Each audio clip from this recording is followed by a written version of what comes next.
Meet Andrew Carlson, a bit of a maverick who struck gold with 126 savvy stock market deals in 2003. The FBI eventually nabbed him for suspicion of fraud. But Andrew owned up to it, fully admitting his guilt.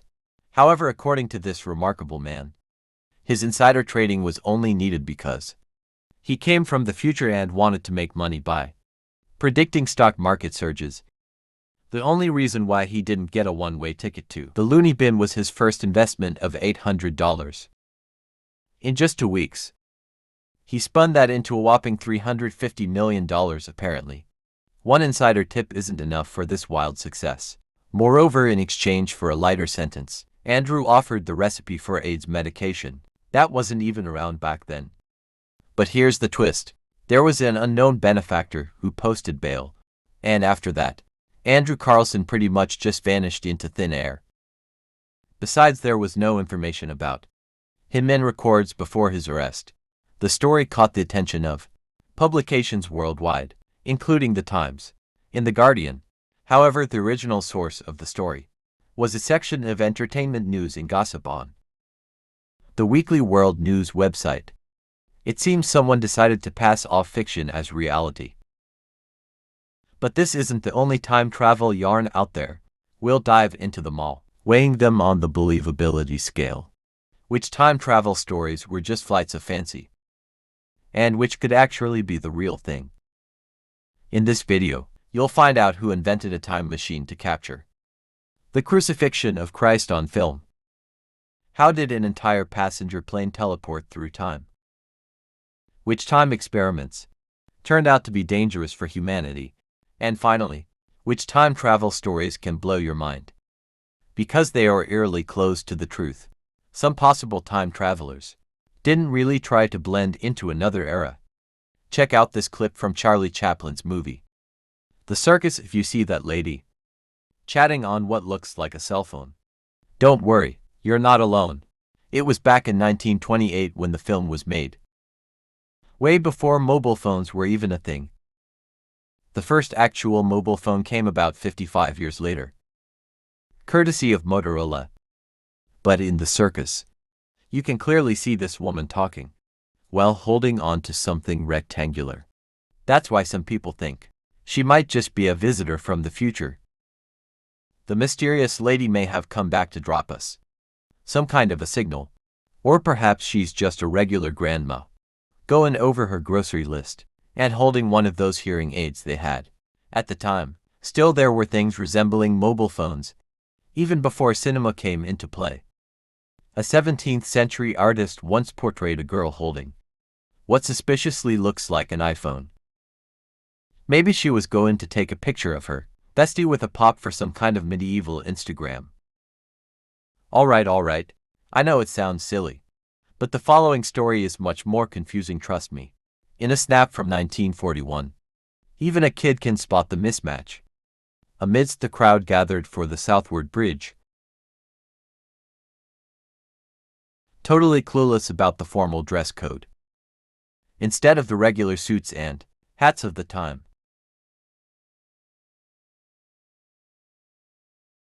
Also, he's sporting some really pretty cool sunglasses, way before the hippies and John Lennon made them cool in the 60s. And what's that in his hands? The kind that only became widely available in the 1970s. So it's no surprise that a bunch of folks on Reddit, where this photo first appeared, believe that this guy might just be a genuine time traveler from the future. That they decided to run it through Photoshop scrutiny. Believe it or not, with no edits whatsoever. But then again, there are more down-to-earth explanations.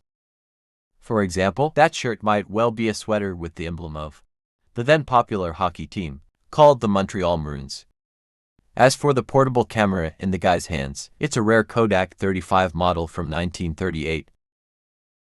And as for those sunglasses, well, the man's style was obviously ahead of his time. It looks like we're never gonna really find out who this stranger really was, or even more importantly, where he came from. But the next potential time traveler has got a much more mind-boggling story. In 1950, right in the heart of Manhattan, there appeared a guy who seemed to have escaped from the set of a Victorian-era movie, dressed in a snazzy suit and sporting a top hat. He was looking at skyscrapers, panic-stricken, like he was trying to hide from them. Passerby were trying to calm him down. But the poor man finally ran into the road and got heavily struck down by a taxi. He took many secrets with him. But when they searched his attire, a police captain found money from the 19th century and a letter from 1876, addressed to Rudolph Fiennes. The paper and the bills look fresh, but what really got the officers baffled was that there were no records of the victim, whom they started calling Fiennes. In the database, his name wasn't in the phone book either, so the police captain decided to cross-check him with missing persons from 1876. And that's where they found his name. The terrified captain decided not to publicize this incident, but 20 years later was covered in the Journal of Borderland Research. According to the article, in the 1950s, right in the middle of New York, there appeared a time portal, and that poor soul from the past fell right into it. By the turn of the 21st century, this tale became a New York legend. So the super curious folks decided to fact-check it. An identical story can be found in a 1951 issue of Collier's magazine, under the SCIF section. Looks like another journalistic hoax, doesn't it? However, the next stories you're gonna hear about came straight from the horse's mouth, so to speak, so no more twists and outside-made tales. What unbelievable time travel experience have these time travelers shared on their own? John Titor stirred up online forums in the two, claiming that he came from the year 2036. Supposedly that's when giant American corporation General Electric would build the first ever time machine in history. This would be one of its many groundbreaking inventions, right up there with the tungsten filament light bulb, the first refrigerator, the first jet engine, and the first atomic power plant in the US. Frankly speaking, Peter went into great detail and delivered a convincing description of the time machine. Later on, his stories even got compiled into a book. Peter also dropped a handful of predictions about the future, and these very claims raised the most eyebrows. According to him, in 2005, the US would plunge into a civil war, then eventually break into 5 separate regions, which would lead to a big war in 2008. Before that, conflicts would flare up in Russia and Europe, culminating in the Third World War, with nuclear weapons in 2015. As we all know, none of this unfolded as predicted, and it seems Peter completely missed the mark with his forecasts. Despite this, his numerous fans suggest that maybe he actually prevented these events by vocalizing them. Moreover, he was pretty insistent that time travel could alter reality, so our future might not be the same as his. But then why hasn't any time traveler tried to prevent all real wars from happening right now? Or at least caught and isolated the first bat carrying coronavirus? Some of these questions were partly answered by Joseph Matheny, a multimedia artist, who in 2018 confessed that John Titor was just a creation, a literary experiment, and quite a successful one at that. But the next time traveler was absolutely real, and what's more, his predictions were accurate. Victor Goddard, a Royal Air Force pilot, was flying from Scotland to England in 1935 when he passed over the village of Dram and its abandoned airfield, left over from the First World War. Just as Goddard saw it, the place was a desolate wasteland. On his way back to Scotland, fierce storm kicked in. Goddard had to descend while flying over that abandoned airfield. But when the clouds parted, he spotted it fully operational, with several planes being inspected by mechanics. The place that had been utterly deserted just days before had suddenly sprung to life.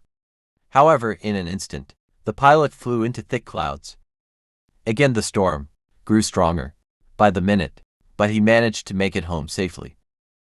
It was only later that he learned that, of course, no one had restored that abandoned airfield in a matter of days.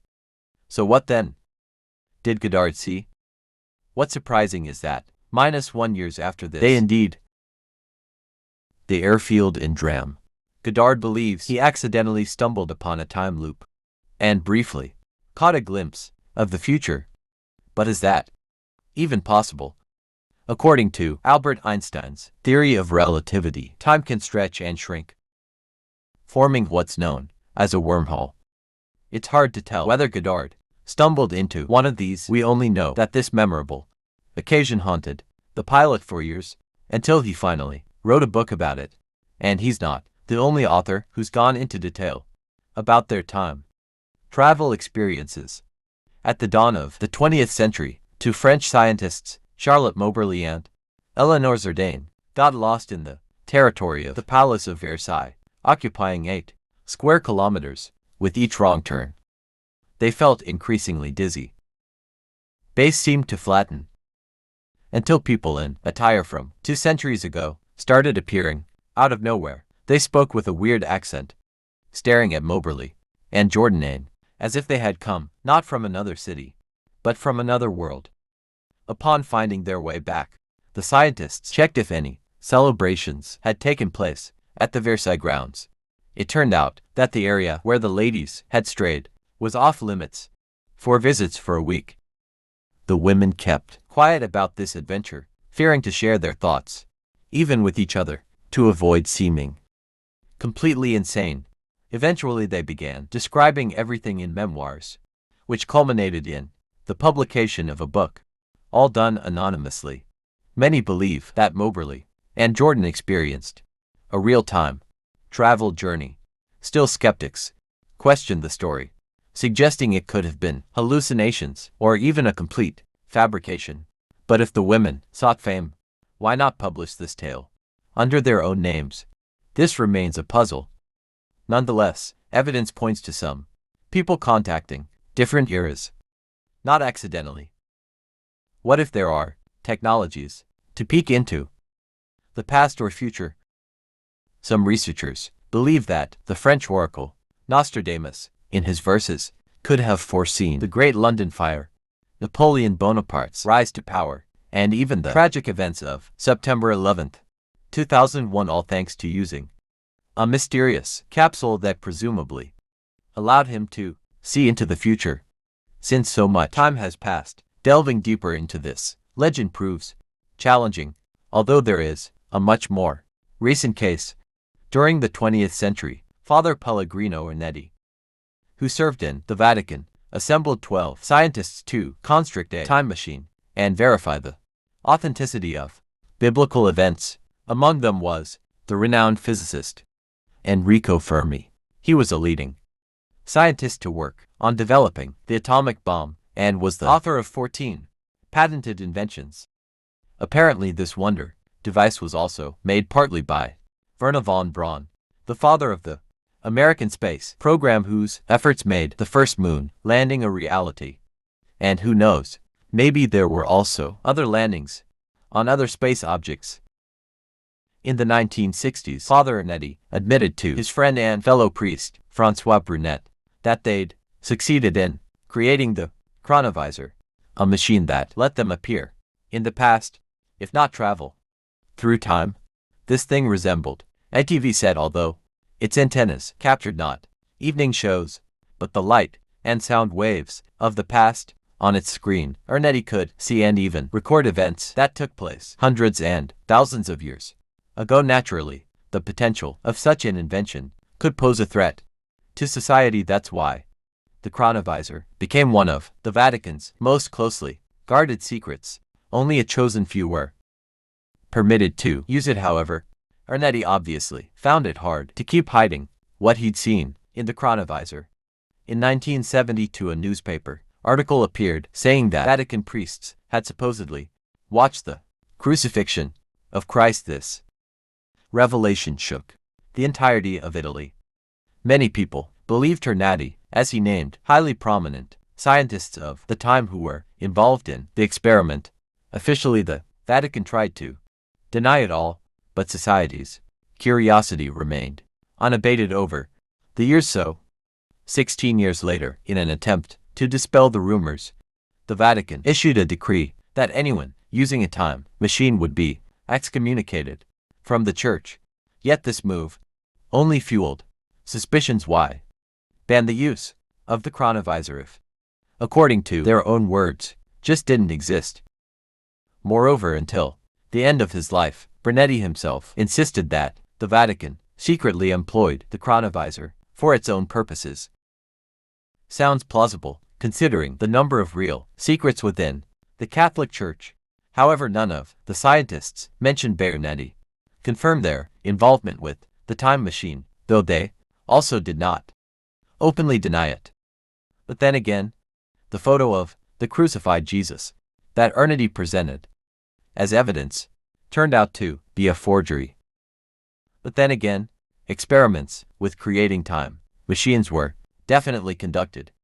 In the 20th century, Soviet astrophysicist Nikolai Kuzarab believed that mirrors could reflect not only light, but also time itself, so he set out to create mirror-like structures that could allow controlled glimpses into other eras. Those RF models consisted of tightly coiled, polished aluminum sheets. By manipulating time on these unique mirror surfaces, a person inside could literally witness the past. Well, Kosarev himself couldn't bring his idea to reality during his lifetime. Another Russian scientist, Vilel Kuznetsov, took up the task in the early 1990s. He took Kozarev's drawings and reconstructed the time machine, known as a Kosarev mirror. And its effect on the human mind proved stronger than scientists' effective. Both test subjects and researchers felt an uncontrollable fear when approaching the mirrors. Compasses went haywire with north and south, swapping places. When the first subject found the just step inside, he lost all connection to reality. He couldn't understand whether he was asleep or in the state of trance. He felt like he was floating in an open space. Similar sensations were described by subsequent test subjects. One of them even saw an image of himself at the age of 5. These results led scientists to conclude that the specific design of the structure altered the space-time around the subject and greatly affected the functioning of their brain. This seems like the beginning of a grand discovery, but the experiments were deemed dangerous for the human mind. After this, Kuznetsov discontinued them and even joined the UN to advocate for the ban of psychotropic weapons. Despite this, skeptics believe that the culture of mirrors just made people hallucinate. Still, there's neither confirmation nor refutation of the experiment, leaving the real mechanism of the mirror's action a total mystery. Interestingly, there are other accounts of possible time travel filled with intriguing details that can hardly be dismissed as nonsense. These temporal adventures are the ones you really want to believe in. On April 23, 2006, right in the heart of Kiev, the capital of Ukraine, a bewildered and even frightened young man appeared. He was dressed in very old-fashioned clothing and carried an outdated film camera. Police officers approached him and asked him for identification. The man willingly presented his driver's license, issued 50 years before in the Soviet Union that had collapsed 15 years before that day. According to his documents, the young man, who looked no older than 30, should have been in his 70s. The traveler, named Sergei Panomarenko, frustrated the officers even more when he claimed that keeping transported through time by a bell-shaped UFO while he was taking photos on the street. The response from law enforcement was predictable. Sergei was sent to a psychiatrist, but they still decided to develop the film from his camera. Meanwhile, they tried to locate any relatives of the strange man. Instead, they found an elderly woman who claimed to have been engaged to Sergei in the 1950s. She confirmed that her fiancé had disappeared for 2 years just before their wedding. Moreover, when he briefly returned, he gave her a photograph that seemed to be taken in the year 2050. Without a doubt, it was Kiev, but with futuristic skyscrapers. Here's a current photo from roughly the same angle, and as you can see, there are no such buildings in Kiev yet. Meanwhile, the psychiatrist confirmed that Sergei had no mental deviations, and then the developed photos from his camera completely baffled the police. One of them indeed depicted an unusual flying object resembling a bell. The officers, surely quite stunned, didn't know what to do with this time traveler. They gave the man his camera and told him to wait for their decision. However, Sergei was clearly running out of time. He took his camera, returned to his room, and was never seen again. Sure thing, he was probably in a rush to get to the future, where he later take a photo for his fiancée. This is a really captivating and, most importantly, believable story, especially since in recent years UFO sightings have turned out to be quite real. If time travel is possible, it might as well look like this. But here's the thing, if you take a closer look, those futuristic skyscrapers repeat themselves, and it's clear now that the photo is photoshopped, though it wasn't Sergei or his fiancée who did this trick. It was Ukrainian TV producers who in 2011 reconstructed the story of the cave time traveler. They fabricated some photos and documents themselves. We so wanted to believe, and because of this artistic hoax, we don't even know for sure whether anything like this really did ever happen. But if the disappearance of even one person is doubtful, what about the confirmed incident involving an entire airplane? On July 2, 1955, a Douglas DC-4 plane took off from New York. This was Flight 914, operated by Pan American World Airways with 61 people on board, bound for Florida. It was scheduled to land in Miami 3 hours later, but instead it disappeared from the radar without a trace, never reaching its destination. Air traffic control couldn't establish radio contact with the pilots either. Everything pointed to a plane crash, yet it remained unclear why the pilots didn't even attempt to report any malfunctions or ask for any help. Something wasn't adding up. Search efforts spent days scouring the surface of the Atlantic Ocean for debris. Despite all the attempts, not a single the plane was found. However, search and rescue experts say that debris is almost always located even when a plane crashes into the ocean. Some parts don't sink. They either float or wash ashore. But in this case, it was as if the plane had vanished into thin air. Many years passed, and still no answers emerged. Then 37 years later, Juan D. Alecorda, an air traffic controller at Caracas Airport, noticed a green blip on the radar, indicating an approaching aircraft, although no arrivals were expected that morning. As the plane approached the runway, one saw something unusual. Instead of modern turbines, the aircraft was equipped with old propellers, models long retired from passenger service. One asked the pilots for information about the flight, and they replied, "We are Pan Am Flight 914, heading from New York to Miami, Florida, with a crew 4 and 57 passengers on board. But here's the catch. Miami is over 2,000 kilometers away from Caracas." Still, the plane landed without any issues. Then one posed another question to the pilots. He asked if they knew it was September 9, 1992.